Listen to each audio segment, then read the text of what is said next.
Assalamualaikum. This is me, Dr. Faiza, with the second lecture of Endocrine Physiology for this crash course of Anatomy and Physiology designed in July 2023. I hope all of you are doing fine. The topic for discussion of today is pituitary hormones and their control by hypothalamus. Previously, we have discussed in detail the general principles of endocrinology, bringing and building up upon your previous knowledge. We are now going to discuss the pituitary hormones majorly and how these are regulated by the hypothalamus. We are mostly going to review this topic by Guyton and Hall textbook of medical physiology. It's chapter number 76.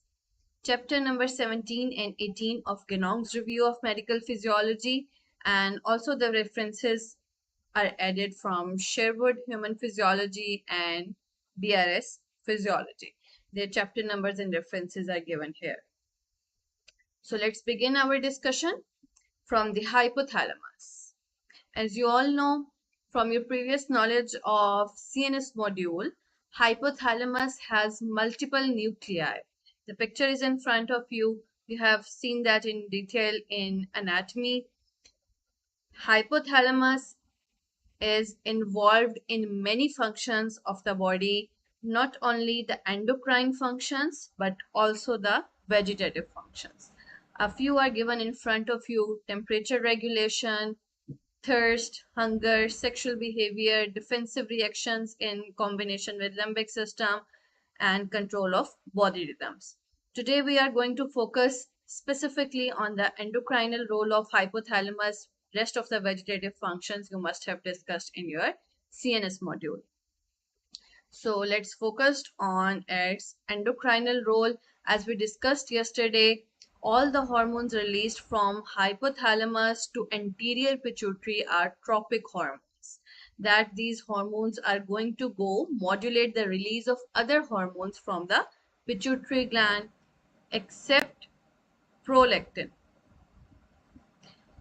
All the tropic hormones are going to stimulate the release of hormones from the pituitary gland, but the tropic hormone from hypothalamus is going to inhibit the release of prolactin from the anterior pituitary. We are going to go see the details in the coming slides.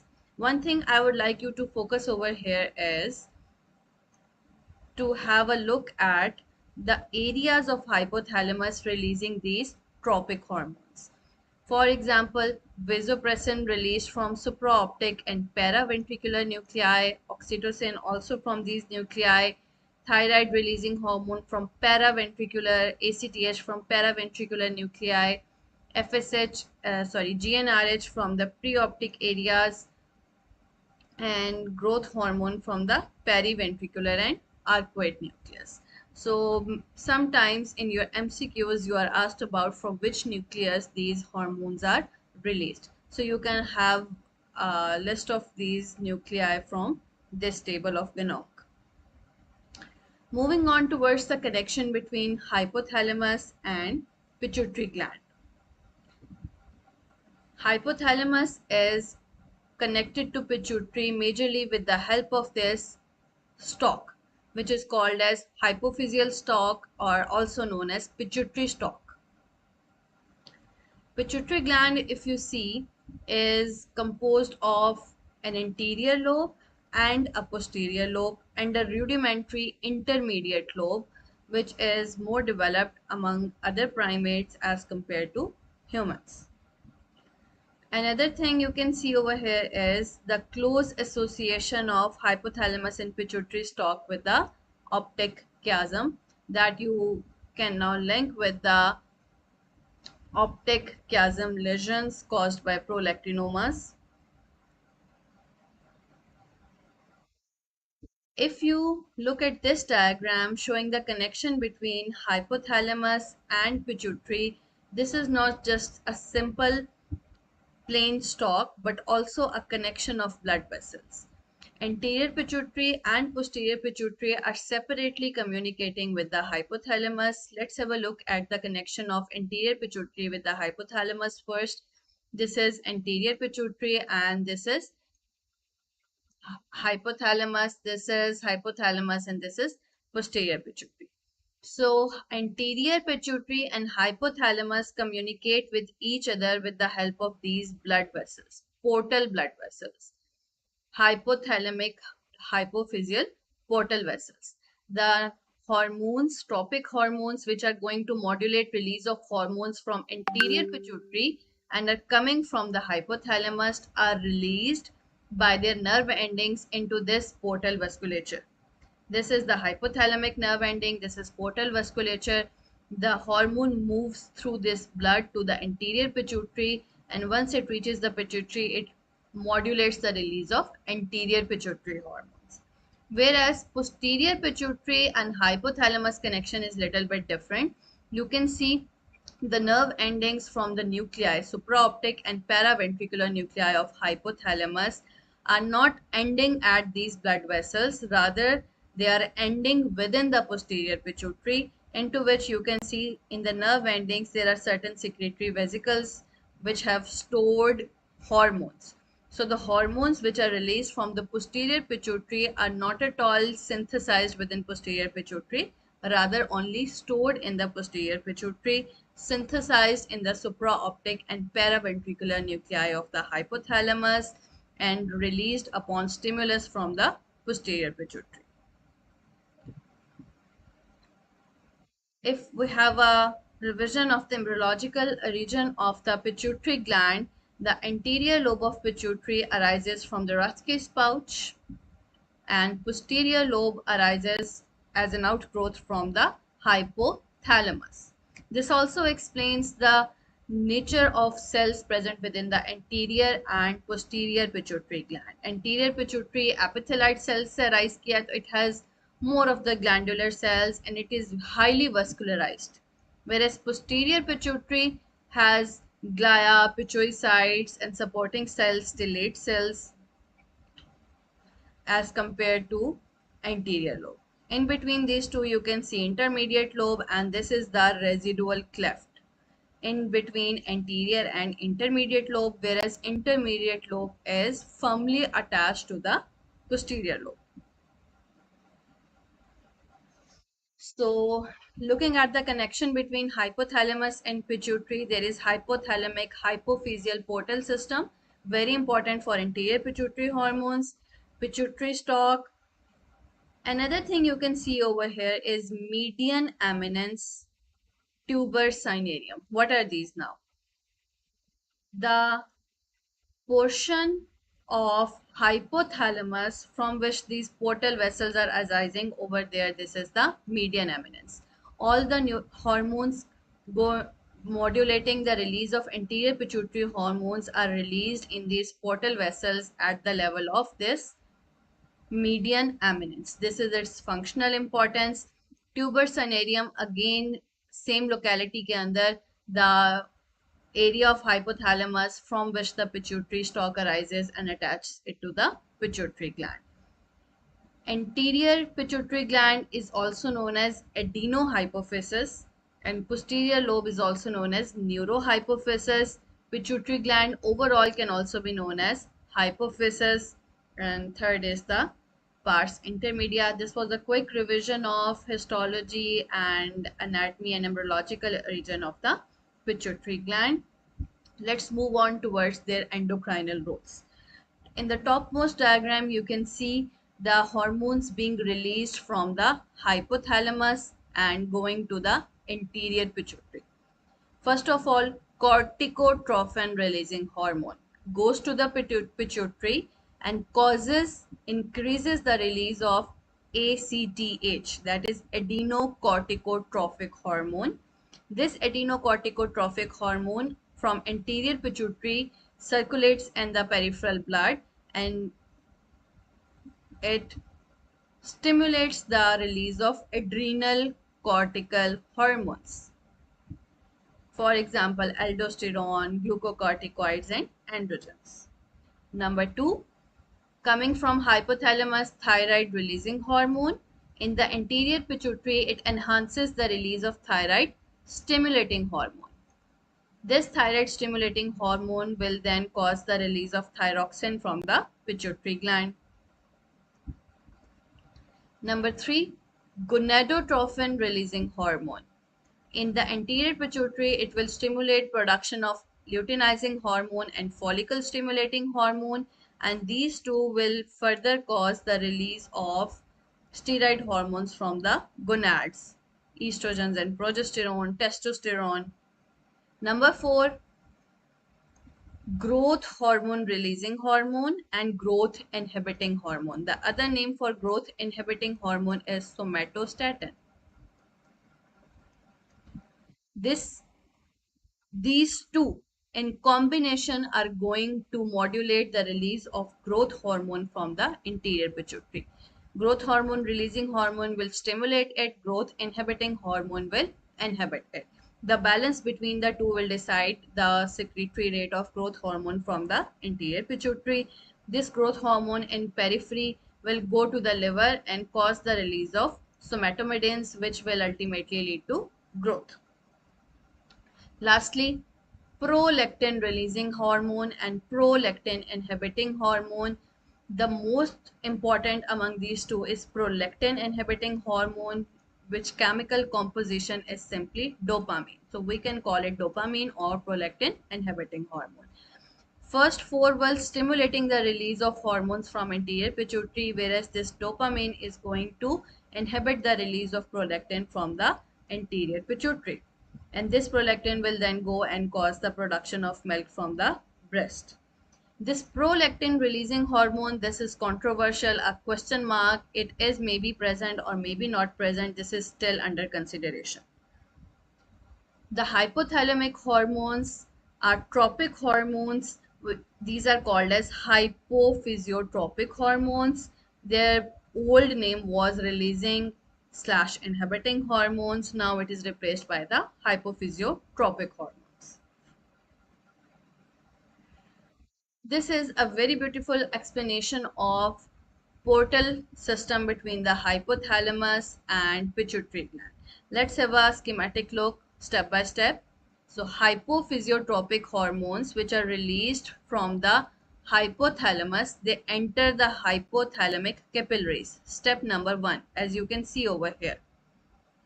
From the hypothalamic capillaries, they go to the hypophyseal portal blood vessels, which are linked to the anterior pituitary, as you can see over here, which is traveling across the pituitary stalk. Number 3, when the portal system reaches the anterior pituitary, it again gets converted into the capillaries over here, and the hypophysiotropic hormones will now be released into the anterior pituitary and cause the release of hormones from anterior pituitary. Number 5, and lastly, anterior pituitary hormones will be released going into the systemic venous blood.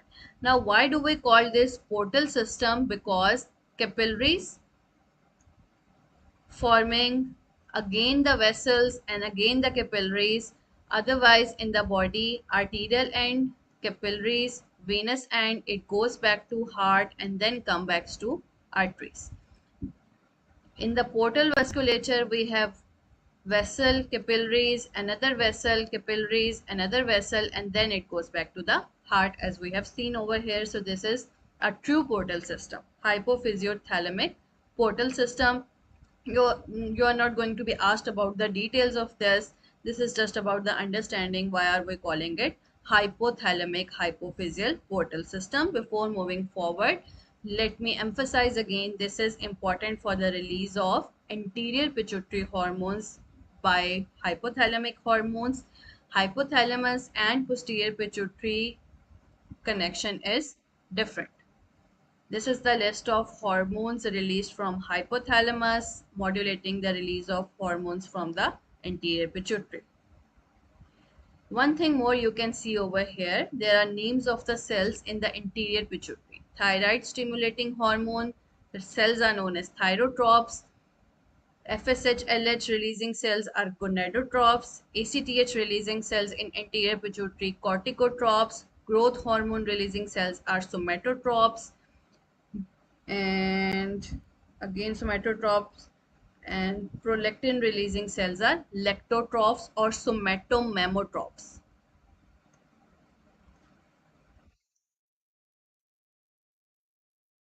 These are the cells of anterior pituitary. So somatocortico-thyrogonado and lectotrophs, they are going to release these particular hormones as we discussed in the previous slide and going to show their physiological actions. Today we are going to focus on the somatomemotroph and growth hormone. Rest we will be discussing once we discuss the adrenal cortex, thyroid gland, reproductive system, and again reproductive system. Our focus today is majorly growth hormone. This is the percentage distribution of these cells within the anterior pituitary. Almost 50% are the somatomemotrophs, then lectotrophs, gonadotrophs, and rest are thyro and corticotrophs. Do not remember the exact percentage distribution, but do remember most of these are somatotrophs. When the hypothalamus release hormones and it modulates the release of hormones of anterior pituitary. The hormones from anterior pituitary are not released as the final form. As you know, the proteins are first synthesized in pre-pro form, then converted into pre form, and then into the final form. This is what you can see over here. A large peptide chain is produced, which is then cleaved and cleaved and cleaved, ultimately obtaining the final hormone which is released into the blood. Other components which are released side by have some or other function also, but we are more focused about the original peptide, the ACTH. From where it is coming? It is coming from a larger protein chain known as this pro-opiomelanocortin, POMC, pro-opiomelanocortin. It is cleaved in the anterior pituitary. Same chain is cleaved in the intermediate pituitary, but the cleaving enzyme is different in the anterior and intermediate pituitary. Among humans, anterior pituitary hormones are more abundant and intermediate lobe hormones are almost insignificant. So we are going to focus on the anterior pituitary hormones over here. Once pro-opiomelanocortin is cleaved, it not only leads to production of adenocorticotropic hormone, but also melanocyte stimulating hormone, gamma melanocyte, alpha melanocyte, beta melanocyte stimulating hormone. I hope you all know what melanocytes are. Melanocytes are the cells in the skin which can take melanin pigment, which is responsible for the color of the skin. The more the melanin pigment is, the more the darker the color of the skin is. So this melanocyte stimulating hormones produced alongside with the ACTH can increase the melanin into these melanocytes. So if for some reason more ACTH is required in the body or produced excessively in the body, more melanocyte stimulating hormone will be produced and there will be darker skin color. One explanation. This is a superficial explanation. If you go deeper into the knowledge of this thing, melanocyte stimulating hormone is mostly produced in the intermediate lobe only. And among humans, intermediate lobe is not that much active. So mostly melanocyte stimulating hormone is not going to be produced among humans. Rather, this is ACTH which resembles in activity with the melanocyte stimulating hormone. It can also stimulate the incorporation of melanin into the melanocytes. We will discuss it again once we are discussing the adrenal cortex. For now, the point to take home over here is all the hormones produced in the anterior pituitary are produced from some larger fragment, and with their production there might be increased or decreased production of some other hormones also. These are also the conditions of melanocytes over or under functioning that we will be discussing with the adrenal cortex. Moving on towards the hormones of pituitary gland. For hypothalamus, this was almost all of it that you need to know. How is it connected to the pituitary gland? The list of hormones, the list of nuclei from which these hormones are released, and further details we will be discussing with each and every hormone. We are now moving towards the pituitary gland. Within the pituitary gland, we are first going to discuss the posterior pituitary hormones, which are two hormones, oxytocin and vasopressin. The other name was vasopressin is antidiuretic hormone. As we already discussed, the hypothalamus and posterior pituitary are connected to each other with the pituitary stalk, and the supraoptic and paraventricular nerve endings are going to go till the posterior pituitary. The posterior pituitary mein there is no production of hormone, only the storage of hormones which are released upon the proper stimulus. So let's discuss in detail the supraoptic nucleus and paraventricular nucleus. Both of these nuclei can lead to production of antidiuretic hormone and oxytocin hormone. But oxytocin is 5 by 6 produced in the paraventricular nuclei, only 1 by 6 in the supraoptic nuclei. Same for vasopressin, 5 by 6 is produced in supraoptic and 1 by 6 in the paraventricular nuclei. How I remember is कि supraoptic का O and oxytocin का O, either vasopressin V and ventricular V, these are connected in reverse with each other. Oxytocin mostly from paraventricular and vasopressin mostly from the supraoptic nucleus. Oxytocin, once produced, it has two major functions. One is let down of milk during lactation. Other is contraction of uterus. Rest are its accessory functions, aids the sperm transport in the female reproductive tract, and also facilitates ejaculation. Vasopressin, it is released again from the nerve endings of hypothalamus coming from supraoptic and paraventricular nuclei stored in the posterior pituitary. Vasopressin, other name antidiuretic hormone, 5 by 6 produced in supraoptic nuclei. Again, two major functions. One is vasoconstriction via V1 receptors. Second is reabsorption of water in the distal collecting tubules via V2 receptors. How it does that? It incorporates these channels, aquaporins, water absorption channels into the renal tubules. This is how it leads to the reabsorption of water in the collecting ducts. Vasopressin, vasoconstriction V1, reabsorption V2.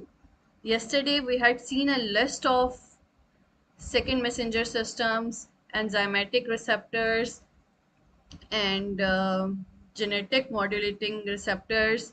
I'm not going to repeat those with every hormone, but many a times in MCQ you might have a question, what is the mechanism of action of vasopressin? If you know it's a protein hormone, you can say it's going to attach outside on the cell membrane, but you need to know then is it going to act by the way of phospholipase second messenger system or cyclic AMP. So that's another debate that we had done yesterday. Let's focus on its functions right now. Two major functions. From where is it released? Next important thing is stimuli. When it will be released and when it will be inhibited. Again, majorly it is discussed in the renal physiology. To go through it quickly, increased serum osmolarity will increase antidiuretic hormone, volume contraction, decrease extracellular fluid volume, pain, nausea is another potent stimulant for antidiuretic hormone. These four are more important for you. Inhibitors, opposite to these, decrease serum osmolarity, alcohol intake, atrial natriuretic peptide, important inhibitors of antidiuretic hormone secretion. Where are these osmoreceptors? Where are these stimuli going to come, act, increase or decrease the secretion of antidiuretic hormones? So that is still a little bit controversial.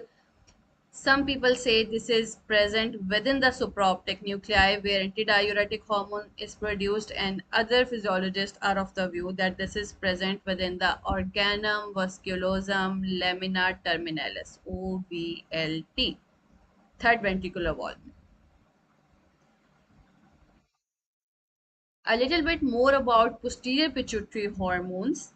These are produced by the supraoptic and paraventricular nuclei. Their nerve endings travel all the way through the pituitary stalk to the posterior pituitary. These are magnocellular neurons.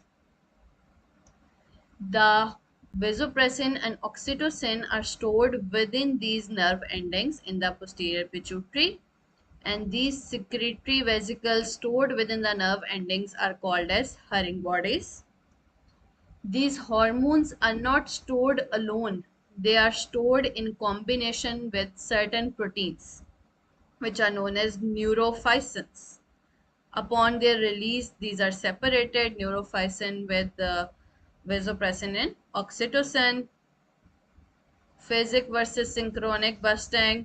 So this is different for oxytocin and vasopressin. Let's leave the details for now out of your scope. That was all about the posterior pituitary hormones.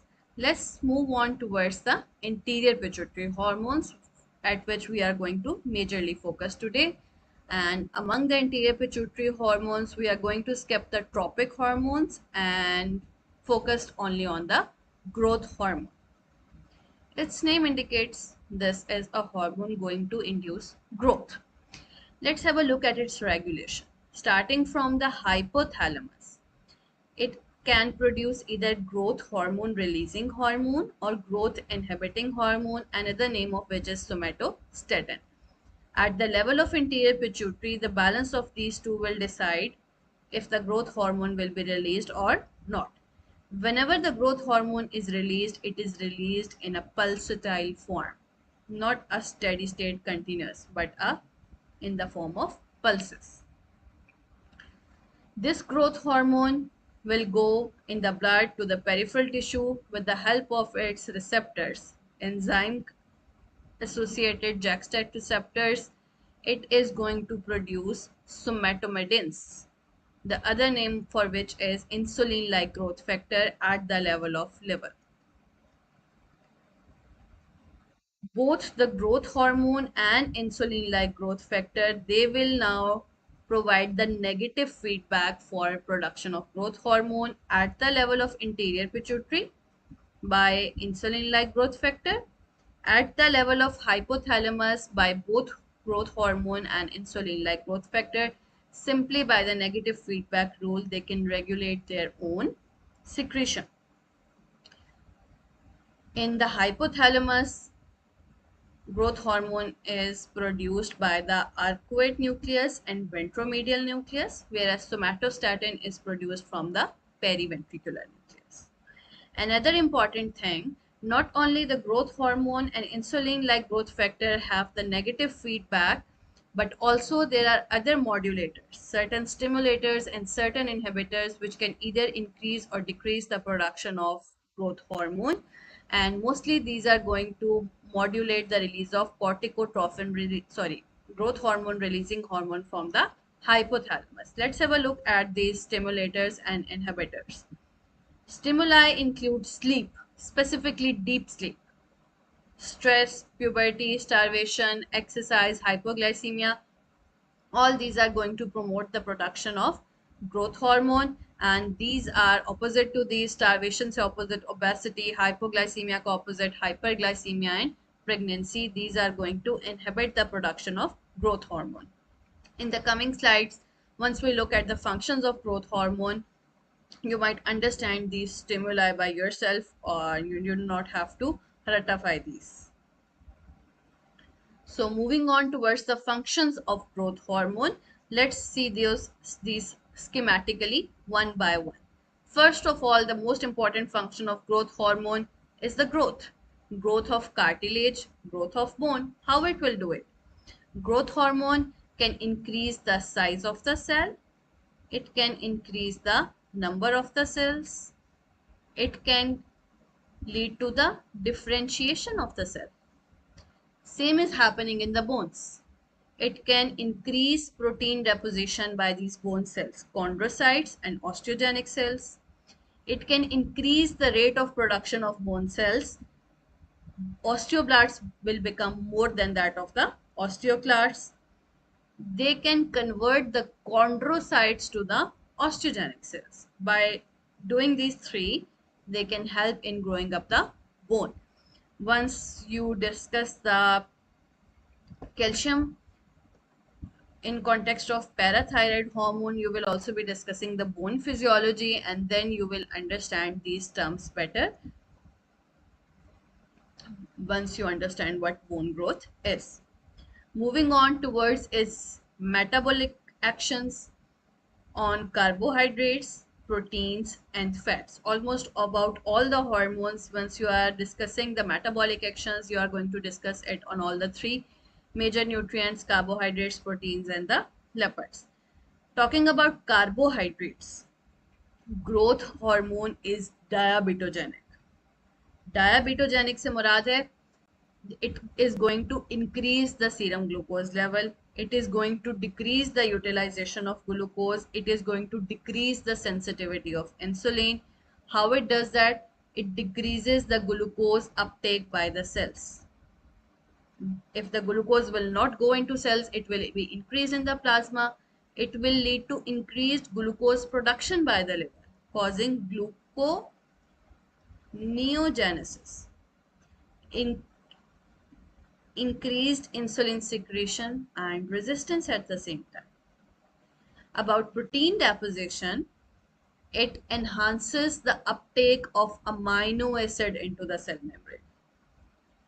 It decreases the uptake of glucose and enhances the uptake of amino acid. Once amino acids move into the cells, they are abundant within the cells, and the cell has a message to store the protein. Protein is deposited and their catabolism is decreased. Transcription and translation is increased to produce more proteins. The ultimate result is increased protein deposition. The growth hormone has decreased the utilization of glucose. It has increased the deposition of proteins, means both the proteins and glucose are no more available for generation of energy. So what is left are the fats. These are the source of energy in case of excess growth hormone. So growth hormone will lead to catabolization of fatty acids for production of energy, and when the fatty acids are catabolized, keto acids are produced, which can lead to ketosis if it is excessive. Summarizing the functions of growth hormone: leads to the bone growth, causes protein deposition, decreases glucose utilization, increases fatty acid utilization for energy. Majorly four functions, and rest are the details. Growth hormone cannot do all these functions by itself.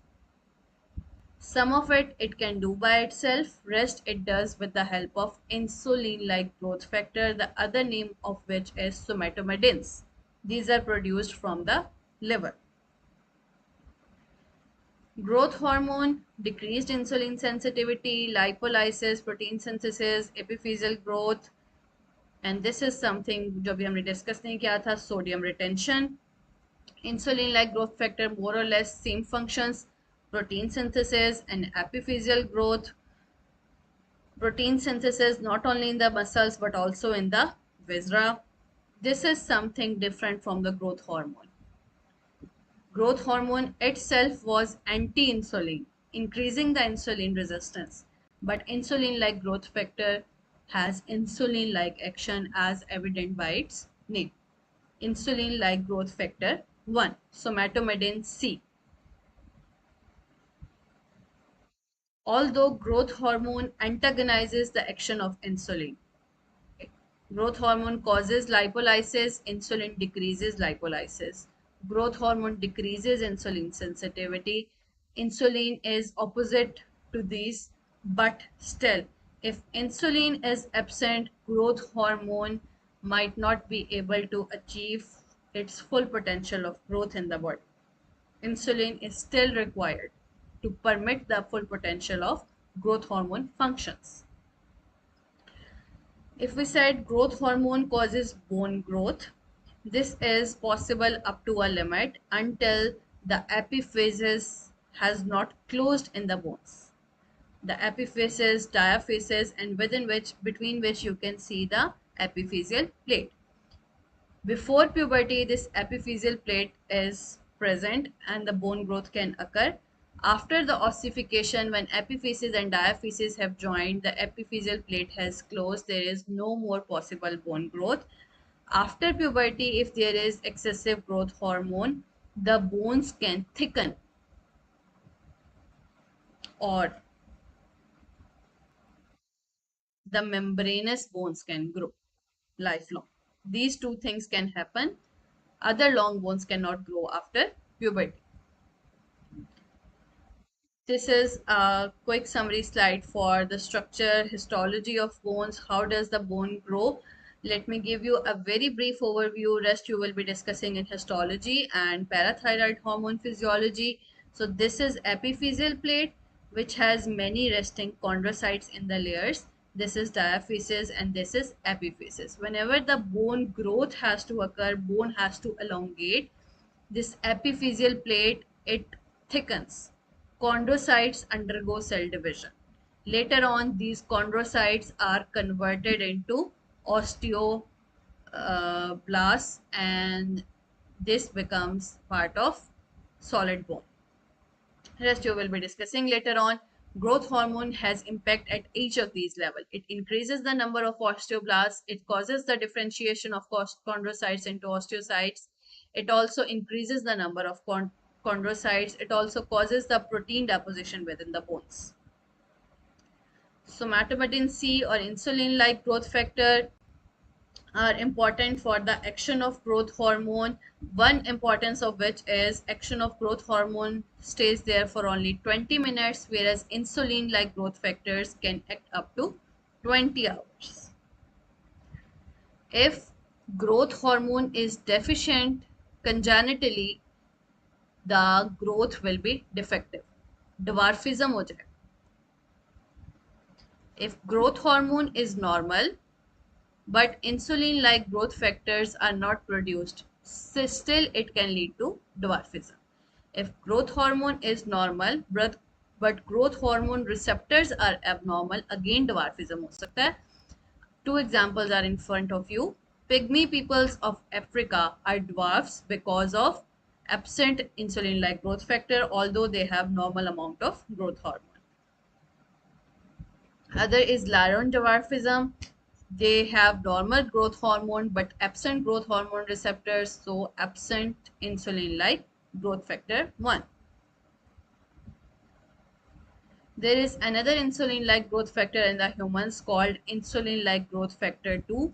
It has nothing to do with growth in the postnatal life, but this is important in the growth during the fetal life. Insulin like growth factor 2. Insulin like growth factor 2 only focus at their physiological roles in postnatal life, in the fetal life, and insulin is a totally other hormone.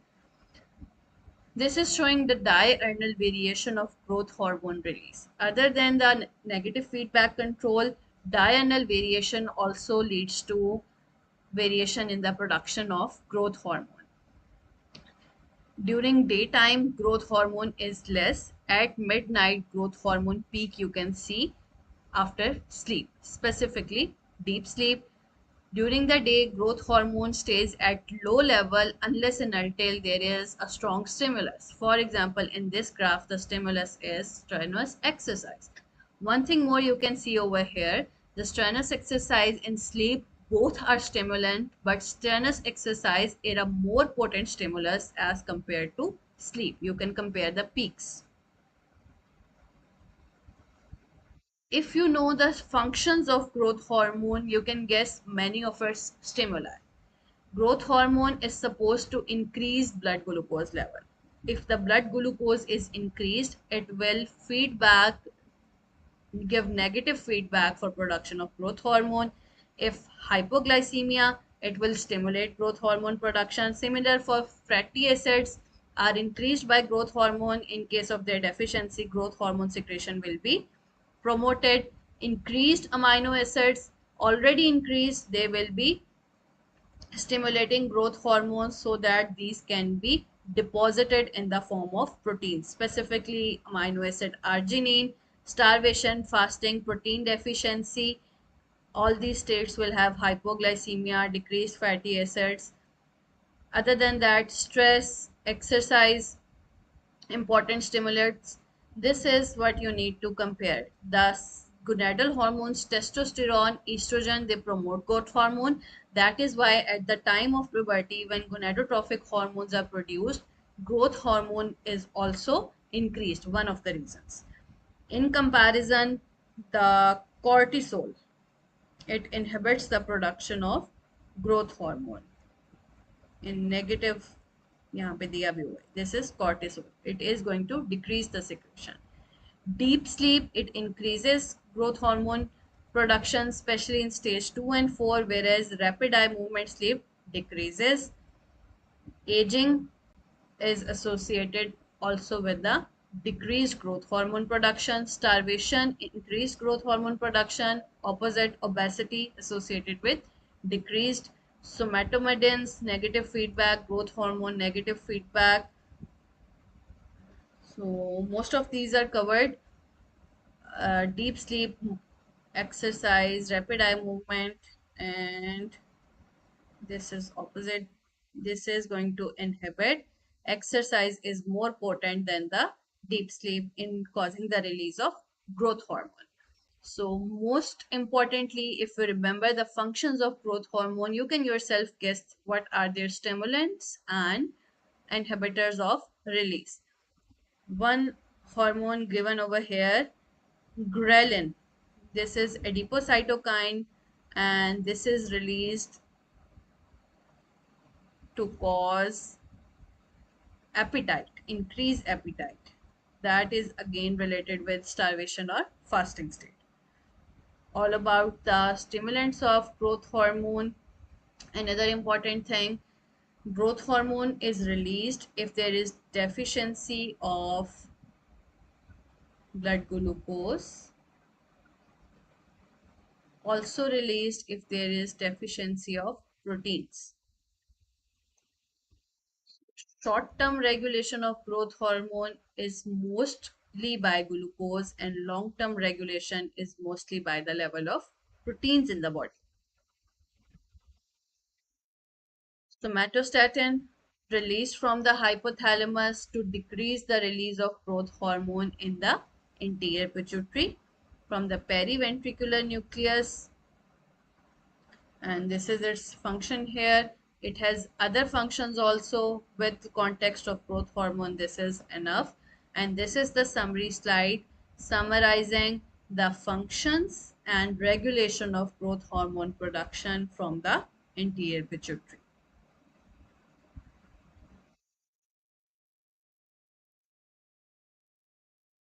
Moving on towards the abnormalities of the hormone production. Till now, we have seen what is normal physiology. Let's conclude our discussion by seeing what happens if this normal production is excessively increased or inhibited. So let's start from decreased production. What if there is pan hypopituitarism? Means pituitary gland is hypofunctioning and all of its hormones. Pan hypopituitarism means all of the hormones from pituitary gland are decreased. So let's see what will happen if pan hypopituitarism occurs in the children.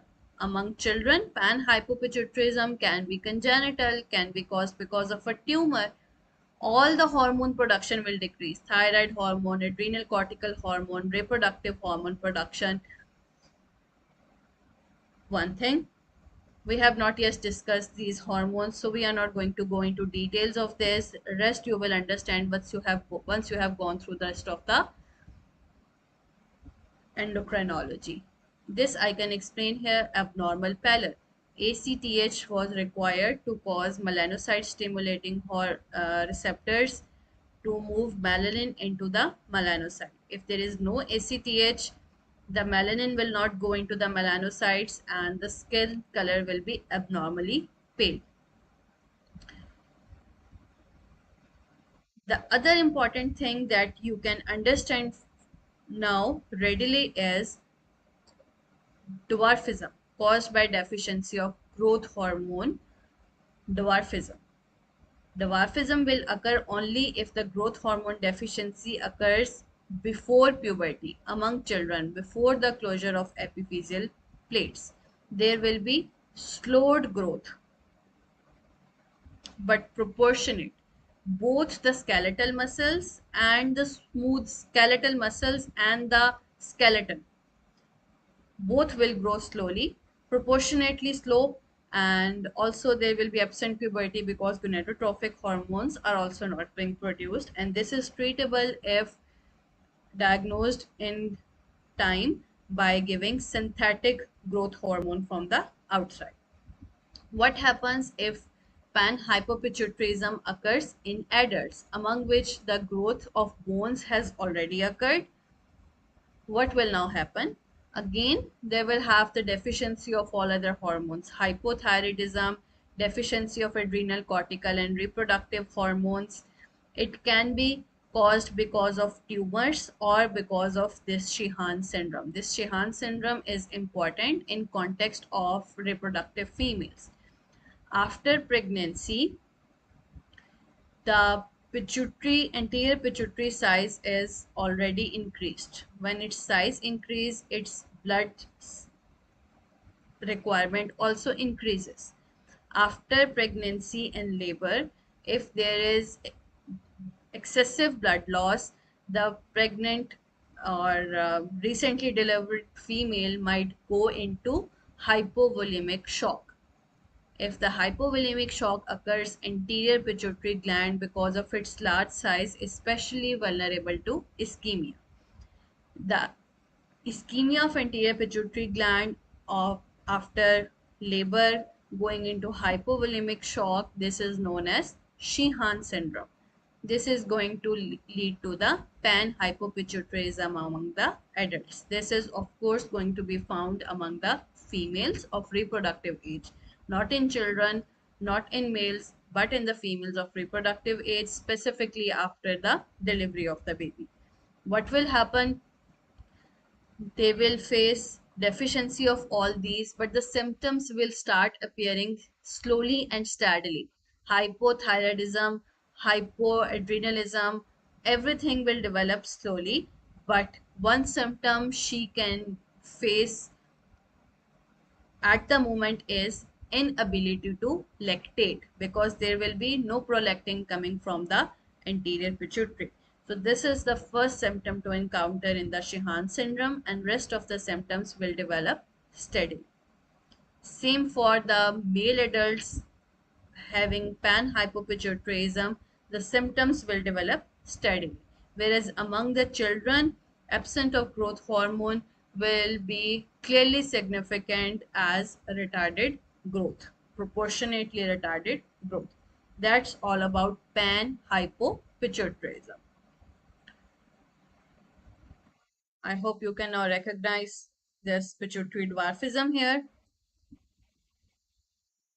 This is again a comparison of a child at 2 years of age, and this is a child at 8 years of age. It's a dwarf because of defective pituitary gland. This is also a dwarf, but because of defective hypothyroid gland. Once you read the thyroid gland, you will be able to differentiate between these two. It has retained the proportions, and this is in proportionate growth in the hypothyroid dwarfs, whereas pituitary dwarfs the proportion is maintained until puberty. After puberty, once puberty is not achieved in these dwarfs, they retain the infantile characteristics. Growth is not solely dependent upon growth hormone, although growth hormone is very important. It also requires thyroid hormone, it also requires androgens and other hormones also, but to name these two use mostly in addition to the growth hormone. So deficiency of any of these can lead to dwarfism, and there are even more causes of dwarfism. Moving on towards the excessive production of growth hormone. What will happen if excessive growth hormone is produced among children when the epiphyseal plate has not closed yet? There will be very excessive elongation of the bones. That will lead to, okay, sorry, this is should be like this. ये दोनों interchange हो गए आपस में. Among children before the closure of epiphyseal plate, excessive growth occurs that will lead to excessively tall height, 8 feet, more than 8 feet, gigantism, giant like stature. So one feature will be increased height. Number two, hyperglycemia, because growth hormone is a diabetogenic hormone. What happens if excessive growth hormone production occurs among the adults? After the epiphyseal plate has been closed, it will lead to acromegaly. What acromegaly is, now the long bones cannot grow, but the membranous bones can grow and the bones can thicken. So this is what you can see in the signs and symptoms. The thickening of bones occur. For example, hand size will increase. For example, shoe size will increase. Cap size will increase. Soft tissues will grow. Macroglossia, tongue will become thick. Liver, kidney enlarge because of protein deposition. Visceromegaly, growth of membranous bones will lead to these characteristic features given in front of you. Size of cranium increases. Increased head size. Nasal bridge grows. Forehead bones grow and frontal bossing, supraorbital ridges become more prominent, lower jaw may protrude, vertebra may grow and lead to kyphosis.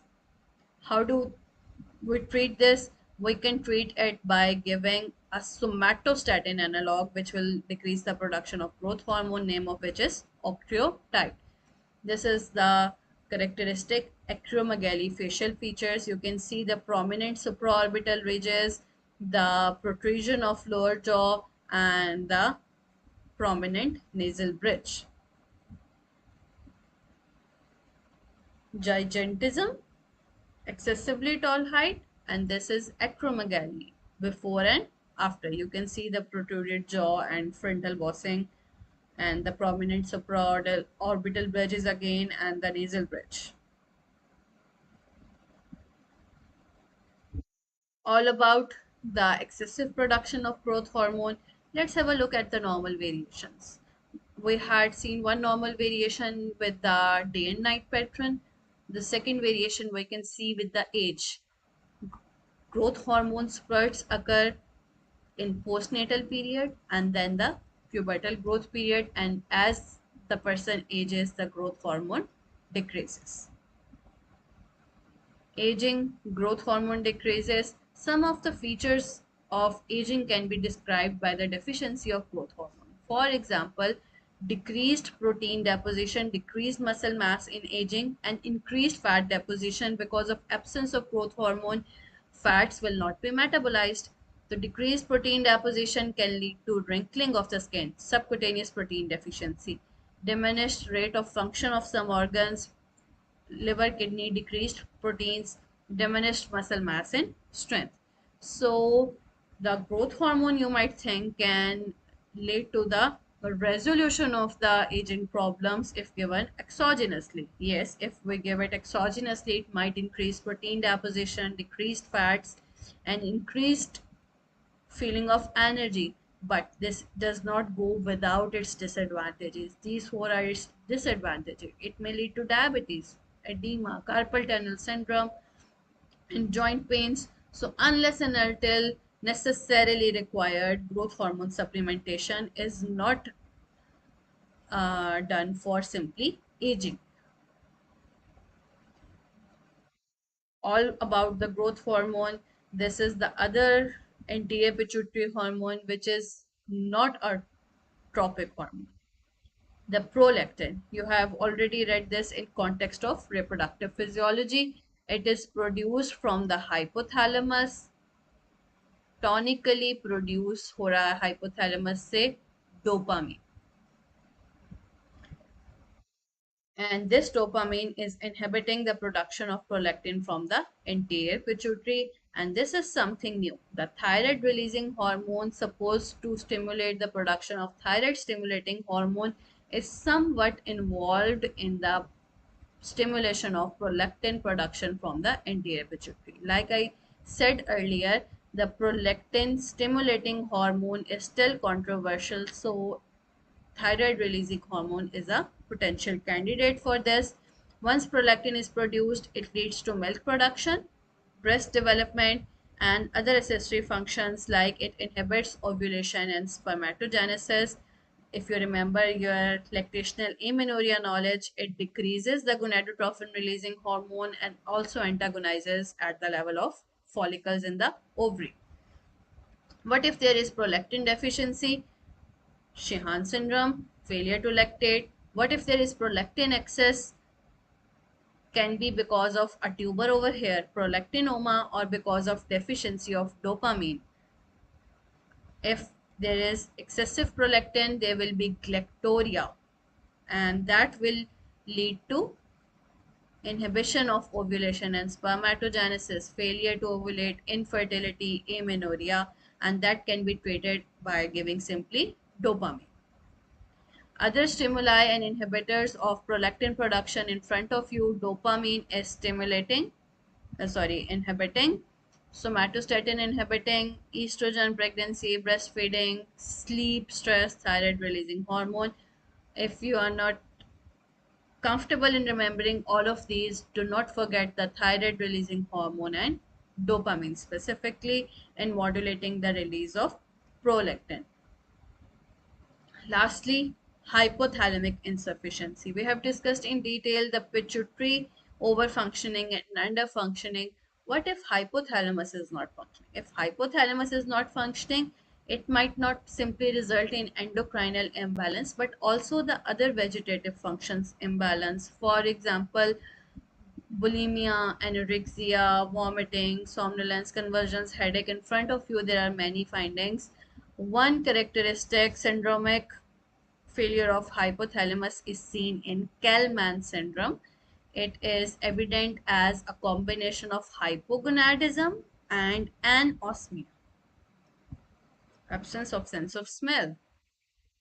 So that's all about hypothalamic insufficiency.